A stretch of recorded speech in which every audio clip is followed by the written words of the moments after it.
Hey guys, so I'm making this video from the laundry room. I was gonna wait until I finish laundry tonight, but I'm so tired. I know that as soon as I get back to the apartment, I'm going to sleep. So I'm doing this now. I'm not gonna record myself only because I don't have my glasses with me. Anyway, today was a miserable day. Something told me this morning, don't go, right? Because I was gonna go working and delivering food. Something in my mind said don't go, but I went anyway, and I wish I hadn't. So right from the start, they are hunting me from the moment I leave to the moment I get home, right? And they want me to know it. They want me to know that they're there. They're trying to intimidate me. They want me to know that they're Russian, unless they're faking the accent, right?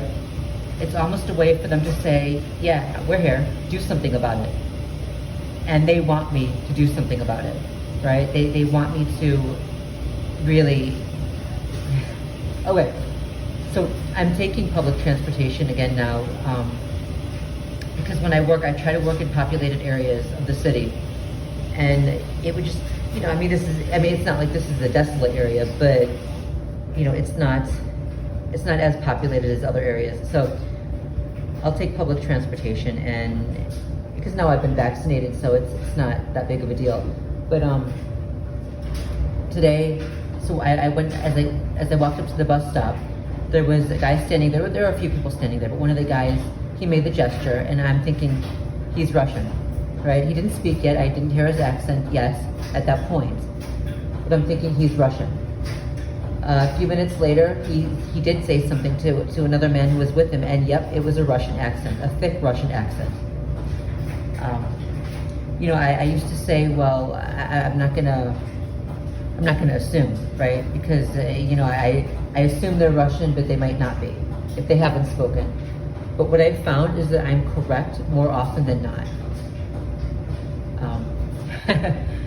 So yeah, there was that thick Russian accent.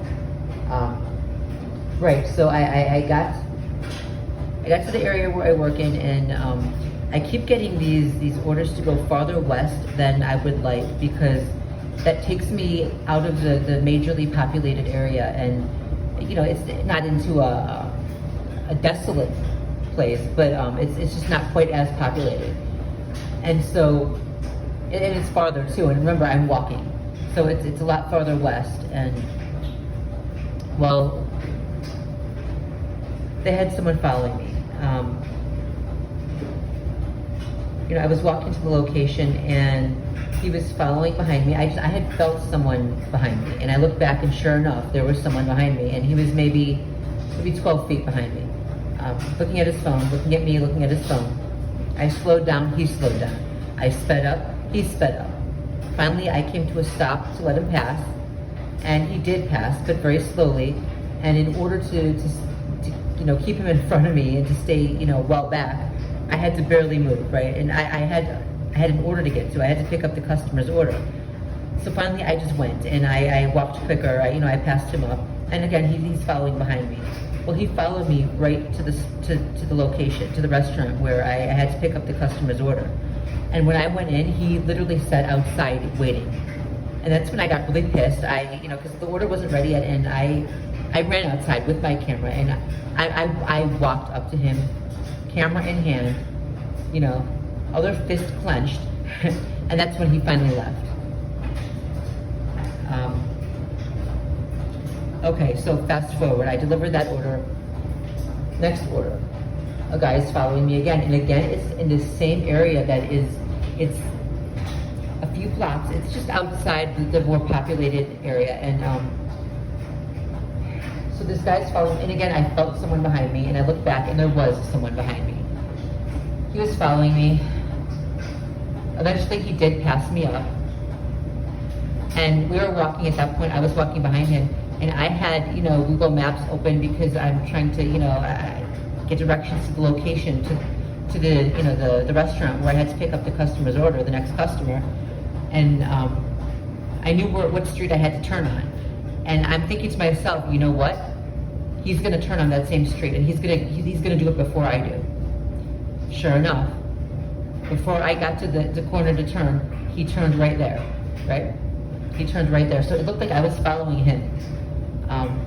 And by that point, I was mumbling to myself. I did start shouting, little, stay the fuck away from me, shit like that. But I sounded crazy, I'm the crazy person now who's just screaming in public. I wasn't really screaming, but anyway. So we're walking to the location, and I'm thinking, is this little bastard going to actually go to that very restaurant? And sure enough, he did. He opened the door and walked right into the restaurant that I had to go to. And this was a few blocks away. I mean, he had followed me for blocks, then he had gotten in front of me. They knew what location I was going to. I mean, they know. They've hacked my phone, they've got the address, and chances are they're the ones who put in the order, right?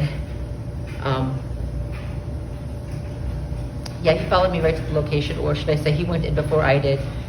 I went in after him. It looked like I was following him. And, he could report me because I had been shouting, not loudly, but it was unpleasant. Let's just leave it at that. Anyway, picked up the order, delivered it, fast forward. Another order came in for an area that I don't like to go to because it's, in the city, it was back in the city, which I wanted, but at the same time, it's not a fun area to try to find your way around. The streets are kind of screwy, they're a bit off. They have streets that end in one location and pick up in another, and then they have upper and lower, and I just don't like working there. So, but I went because it was a higher paying order. It was actually a double order, and it was a higher paying, and I have bills to pay, so I took it, and I regretted it. So I had two customers to pick up for. It would have been delivered in the same area. The first order I had to pick up, I went to the restaurant, I walked in, a guy was standing there on the phone, he saw me there, he did not address me at all. It wasn't even a business call, he was chatting with his buddy, right? Didn't address me, didn't say anything. Finally, a woman came out, asked me what I needed. I told her that I was here to pick up an order. She said I would have to go outside around to the back alley, and that there was like a window in the back where I could pick up where the orders are picked up. So I did that. I went around to the back, got to the window, nobody was there, rang the bell. About 2 minutes later, the same woman came back. She opened the window, and she said, "Hi, how can I help you?" Dude, we had just spoken a few minutes ago. She knew what I was there for. She acted like that was the first time she saw me. It was truly bizarre. Okay, so first order picked up, then I had to go pick up the second order because that's what they do. They'll have you pick up the two orders first, and then they'll have you deliver it to each of the people, right?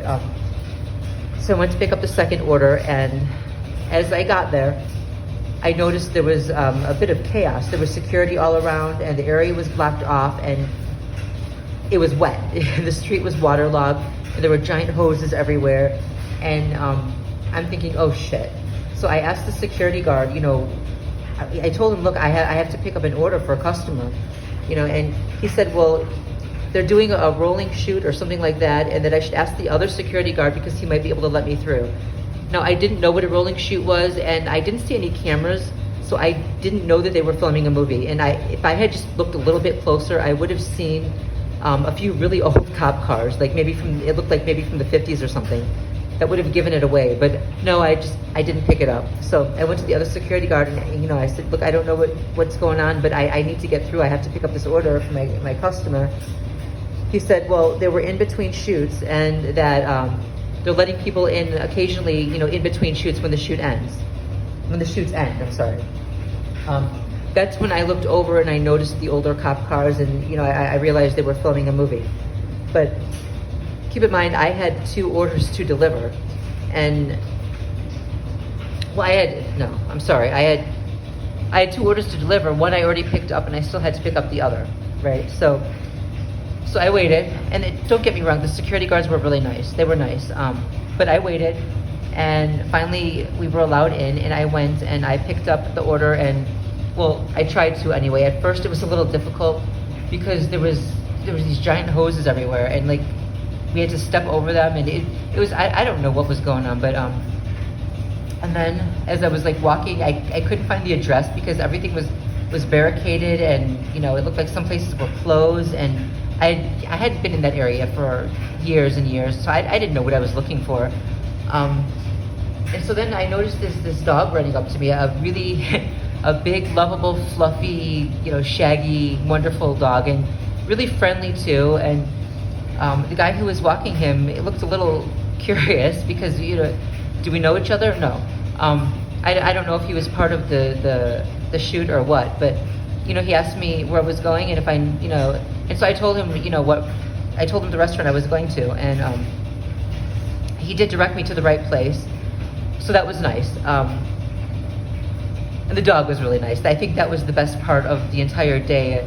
A really friendly dog. And honestly, at that point, I was already so tired. I could have sat down on the sidewalk, the very wet sidewalk. I just played with the dog for a while.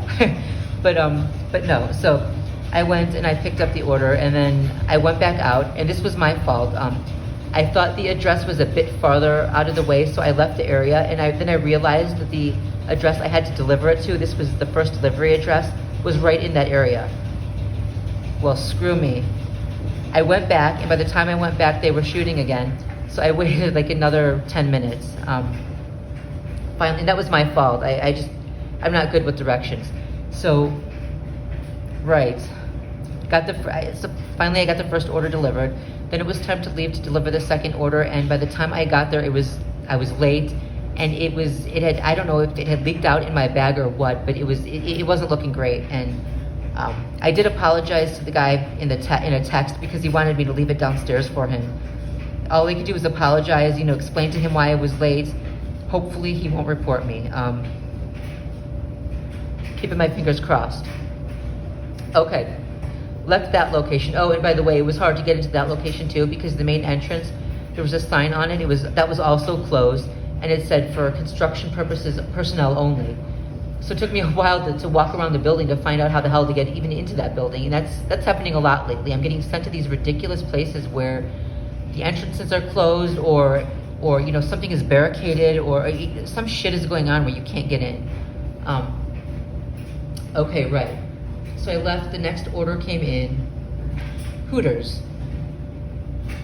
And I really, really had to piss. So luckily the toilets at Hooters were clean.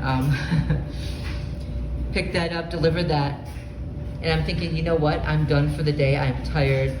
I'm going home. And I didn't earn a lot today. I made that like around $50, but I didn't stay down for very long. I figured the day is this bad, I'm not gonna hang out down here.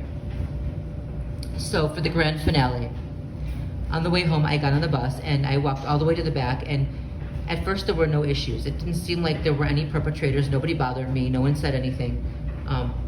But then two people got on, a man and a woman, and the man, I could tell right away he was Russian. Again, maybe I am profiling, but I'm usually right. I've noticed that I'm usually right about this. They walked all the way to the back, and even though there were other seats available, they sat right by me with the man right next to me. He made the gesture, and I'm losing my cool. By that point, I was tired, I was hungry, I had been just perped all day long. They want me to know they're following me, they want me to know they're there. It's a way for them to say, just, what are you gonna do about it? And I said, you know what? And I spoke out loud, but into my phone, and I said, you know what? At some point, the targets of this are going to snap violently. It's not going to matter to them that there are people around. It's not going to matter the idea of getting arrested isn't going to matter, of being institutionalized isn't going to matter, because that's what the psychopaths want. They want the target to snap publicly and to get arrested, institutionalized, or killed, right? And I said out loud, at some point, a target is going to make that count then. If that's going to be his or her end, he's going to make it count. I was talking loudly at that point. I was really agitated, and I know I sounded crazy. People were looking, I'm that crazy person now that people, people shy away from. That's me. The guy looked, I looked over at him, and then he did it again. He made the gesture again. So they're just pushing and pushing and pushing for that final provocation that's going to cause the target to act out violently. And I said that too. And he took out his umbrella, like he was ready to do something with it.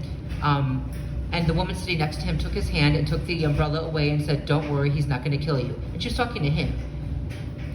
It was the notion that I was threatening to hurt him, which I was talking into my phone, so he couldn't even say I was talking to him, but he got the point.